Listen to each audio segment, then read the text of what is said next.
Deus abençoe a todos vocês em nome do Senhor Jesus. Estamos de volta com o objetivo de transmitir uma mensagem, estender um convite a você que nos assiste aqui, por exemplo, de Marília, lá do Rio de Janeiro, você que nos assiste lá de Kakinada, na Índia, ou de Nampula, em Moçambique, onde há uma igreja do Novo Nascimento.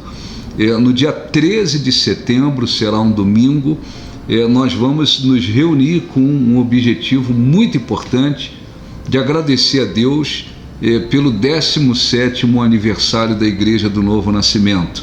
Nós estaremos reunidos com todos os pastores, membros, em cada cidade onde tem a igreja, e vamos buscar a presença de Deus, agradecer a Deus por tudo que Ele nos tem concedido, e estaremos também realizando várias orações em favor das pessoas que chegam, desesperadas, aflitas. Nós vamos assistir aqui na nossa sede alguns testemunhos, depoimentos de pessoas que chegaram na igreja, aflitas, desesperadas. Hoje elas estão vivendo uma vida com Deus, e isso tem uma importância muito grande, e nós vamos falar sobre isso dia 13 de setembro às 9 horas da manhã. De antemão eu já convido você aqui de Marília, Rio de Janeiro, Kakinada, na Índia, Nampula, lá em Moçambique, para que você esteja conosco. Cida, tudo bem?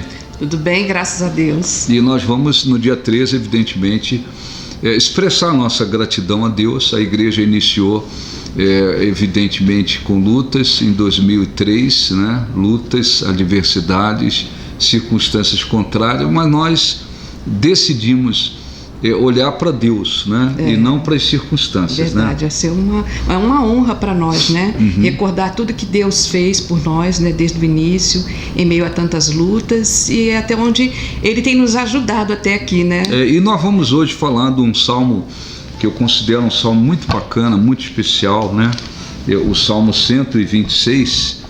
Esse salmo ele foi escrito como, vamos dizer assim, um testemunho, do povo de Israel, e ele se refere principalmente a duas situações especiais que aconteceram com eles. Uma foi nos dias do rei Ezequias, quando Senaqueribe queria invadir Judá, e aconteceu um milagre extraordinário. Deus livrou o povo de Judá, honrou a fé de Ezequias e daquele povo. As nações ficaram conhecidas, sabendo do que Deus fez. E quando Deus também começou a trazer de volta o povo que estava exilado na Babilônia, e Deus os trouxe para a terra deles, esse que era um sonho considerado extremamente impossível, poder voltar à pátria deles. E esse salmo fala de várias coisas importantes aqui, e que tem tudo a ver com a fé que nós temos que viver, e que tem tudo a ver com aquilo que muitas pessoas precisam viver para que haja uma transformação nela. Diz a Bíblia assim, Salmo 126, quando o Senhor restaurou. Restaurar significa renovar, quando o Senhor restaurou a sorte de Sião, ficamos como quem sonha, Aqui eles estão querendo falar a respeito de desses dois grandes milagres que aconteceu, porque quando eles dizem nós ficamos como quem sonha, porque eles estavam numa situação tão difícil, tão impossível, tão adversa, quando aconteceram aqueles milagres, que quando aconteceram eles ficaram assim, será que isso é uma realidade? Você já viu aquelas pessoas que às vezes estão numa situação tão difícil, tão difícil, tão difícil, e Deus transforma aquilo, e a pessoa fica assim, será que é realidade? Me belisca, para ver se eu estou acordada. Exatamente mesmo. Isso. Será que isso é uma realidade? Sim. Será que está acontecendo mesmo? Porque isso acontece tanto para um lado positivo como negativo, É verdade. Às vezes as pessoas também vivem situações tão trágicas, tão ruins, tão adversas, que a coisa é tão difícil, tão ruim, tão insuportável, que às vezes a pessoa também tem dificuldade, para entender se aquilo está acontecendo ou não. Aí nesse caso ela pensa que está num pesadelo. Pesadelo, isso. Agora aqui eles estão falando, será que nós ficamos como quem sonha? Sim. E disseram, Então a nossa boca se encheu de riso e a nossa língua de júbilo. Então entre as nações se dizia: grandes coisas o Senhor tem feito por eles. Com efeito, grandes coisas o Senhor fez por nós. Por isso estamos alegres, né? É importante a gente falar que esse povo, né, nessas duas ocasiões especiais, nos dias de Ezequias, quando Senaqueribe já havia invadido várias nações e dominado, destruído, e agora ele queria invadir Judá, eles não tinham a mínima possibilidade, humanamente falando, de vencer Senaqueribe. Assim como eles, quando estavam exilados, humanamente falando, eles não tinham a mínima chance de voltar à terra deles. Quer dizer, às vezes a pessoa está diante de situações extremamente difíceis, né? Ela não vê não há nenhuma perspectiva, nenhum sinalzinho, nenhuma esperança de que aquilo possa mudar. Às vezes, no meio de uma situação dessa, e a pessoa desanima, mas não pode desanimar. Sim, é verdade. Penso assim, que tudo na vida tem um propósito, né? Quando Deus permitiu que eles fossem para o cativeiro, realmente Deus estava querendo ensinar algo para eles, né? Querendo corrigir, né? Porque Deus repreende a quem ama. Então, eles estavam sendo repreendidos por algo para que eles pudessem crescer e pudessem aprender alguma coisa. Então, quem está passando agora por esse momento assim tão difícil, né, humanamente falando impossível e quase que insuportável também, essa pessoa deve lembrar, acima de tudo, de que Deus, ele é um pai amoroso e que ele não pretende punir e castigar para matar. A intenção dele realmente é trazê-la para mais perto dele, né? É ensinar algo. E existem, inclusive, duas situações diferentes, e a gente tem que falar.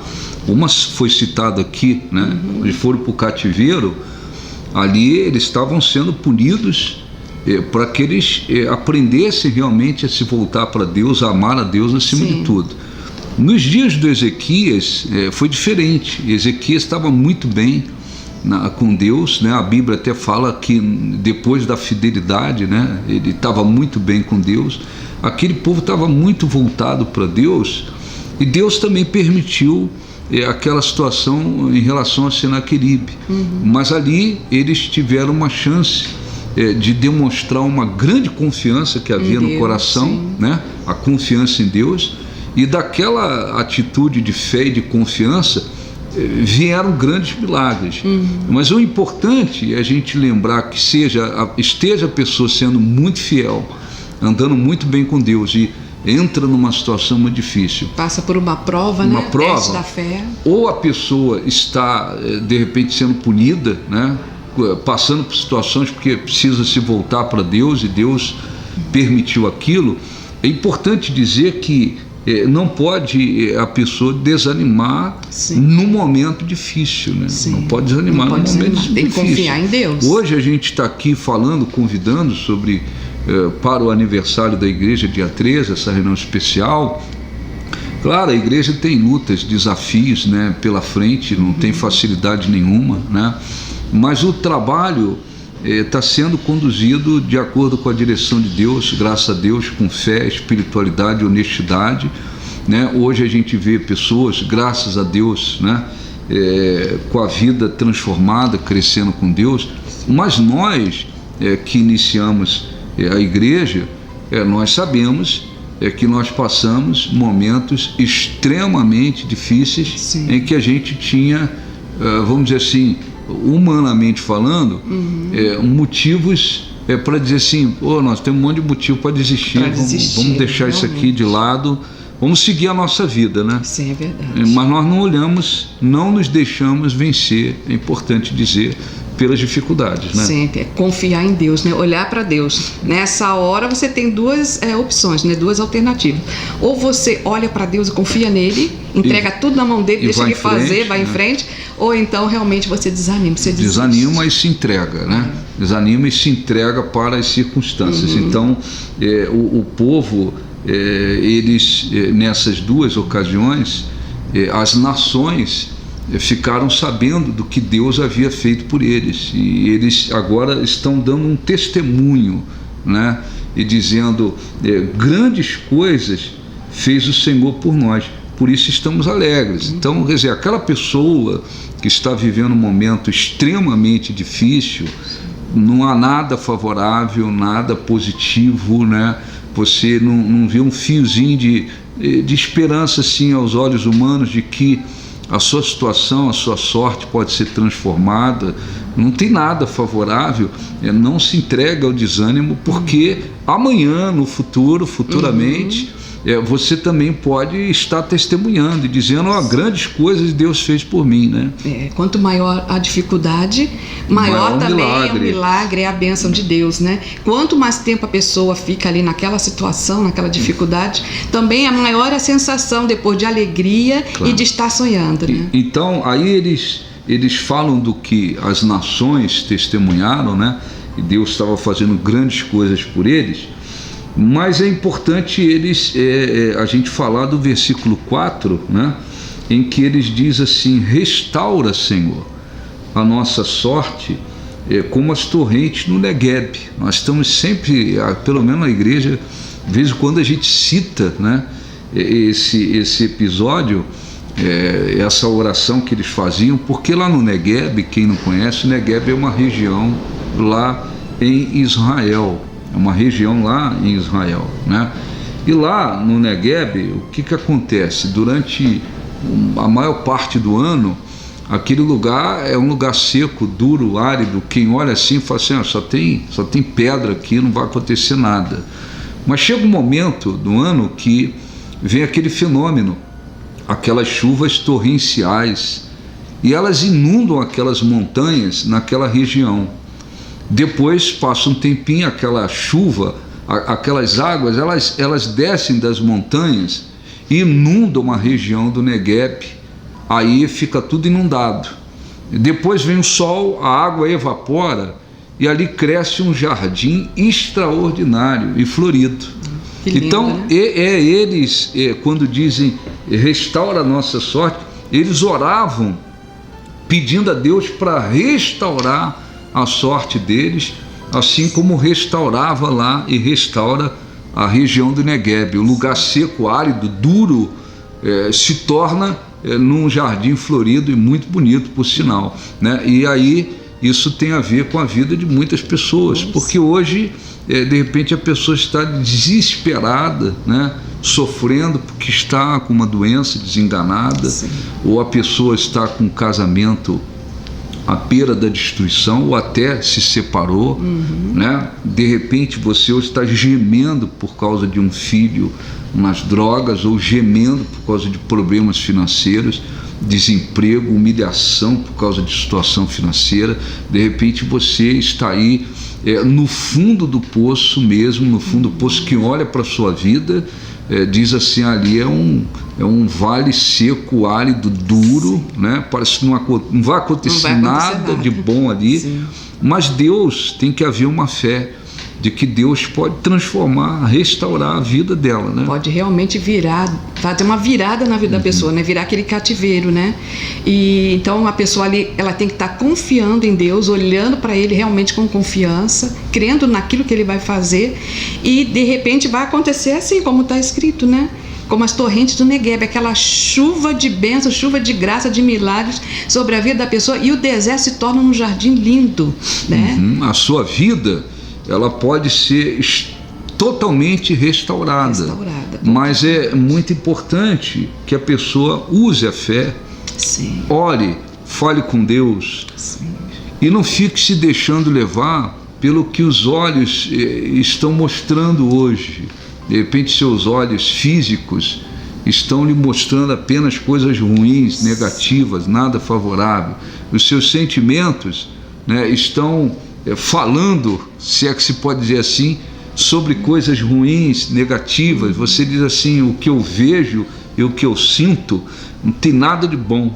Mas a pessoa que quer um milagre, ela precisa olhar para o que Deus pode fazer, ela precisa pensar no que Deus pode fazer, ela precisa confessar o que Deus pode fazer. Quer dizer, ela não tem que olhar para o chão duro, seco, árido, mas ela tem que ir pela fé o jardim florido, né? Os olhos espirituais, né? Os olhos da fé é que tem que estar bem aberto, né?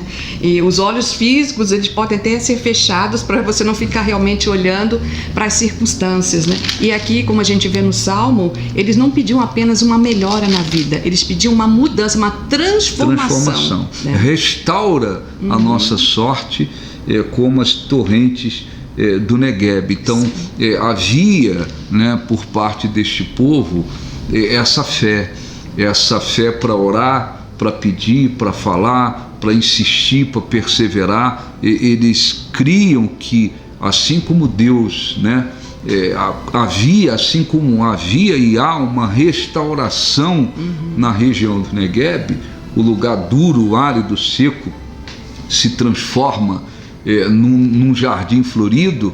Eles criam que Deus poderia mudar a vida deles, e isso é importante. A gente gostaria de deixar essa mensagem. Depois eles ainda dizem: os que com lágrimas semeiam, com júbilo ceifarão. Quem sai andando e chorando enquanto semeia, voltará com júbilo trazendo seus feixes.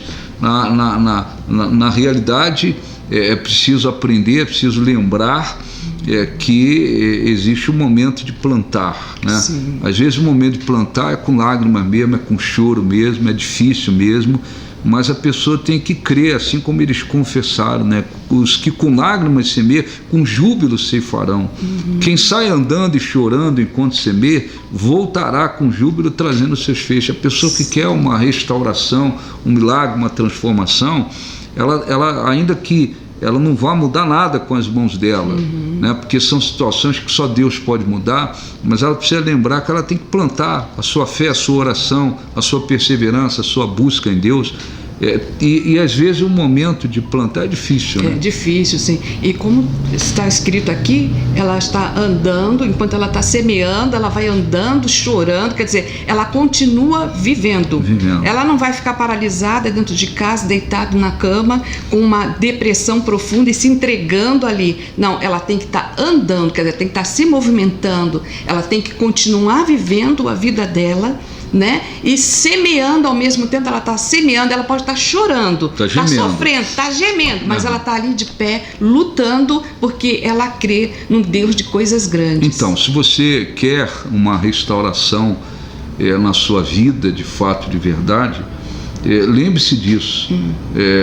Você diz: mas tem gente que diz assim: mas eu estou gemendo, eu estou sofrendo. Alguém diz assim: não, mas você tem que orar, você tem que buscar Deus, você tem que perseverar, você tem que manter a fé, você tem que manter a confiança. Aí existem algumas pessoas que elas se justificam, elas dizem assim: não, mas eu estou sofrendo, eu estou gemendo, você não sabe o que eu estou passando, você não sabe o que eu estou sentindo. Elas se justificam de que não vivem, não estão vivendo a fé porque estão sofrendo. Ora, mas a fé tem que ser vivida. Você está esperando que Deus transforme tudo para depois você viver a fé. E não vai adiantar nada ela se entregar, né? Ficar só chorando, lamentando, se lamentando. Ela tem que realmente reagir, que é um sinônimo de fé, né? De fé. Então ela ficar chorando ali, deprimida, não vai mudar nada, só piora a situação. Então é assim: quem tem a vida transformada, quem teve a vida restaurada, quem tem testemunhos para contar, quem pode dizer: Deus tem feito grandes coisas por mim, são pessoas que tiveram que com lágrimas semear. Elas estavam gemendo, chorando, mas elas estavam clamando, orando, perseverando, buscando a Deus. Houve momentos, você pode verificar com elas, houve momentos e muitos momentos que elas tinham a impressão de que nada ia acontecer, nada ia mudar, parece que Deus não está ouvindo, não está escutando, mas elas continuaram semeando, andando, agindo, vivendo a fé, ainda que chorando, gemendo, por dentro está sofrendo, mas eu estou mostrando a minha fé. Sim, perseverança. E aí veio a transformação.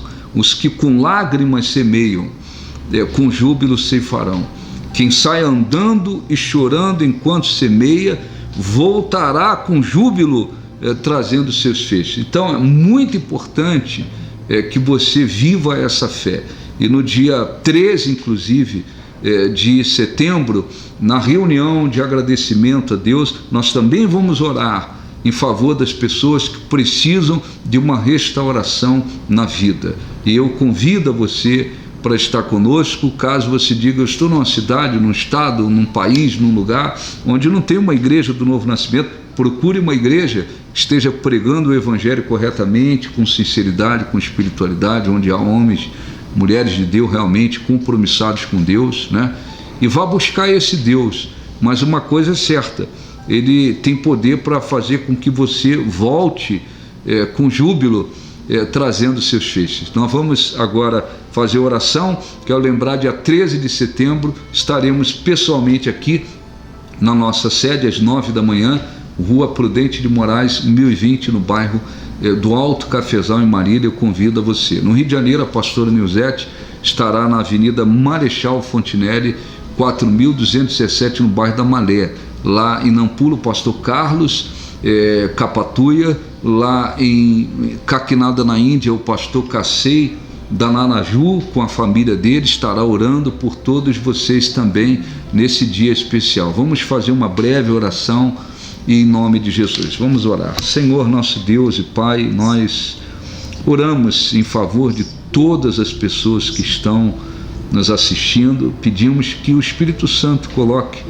no coração delas essa fé de que o Senhor é poderoso para restaurar a sorte delas.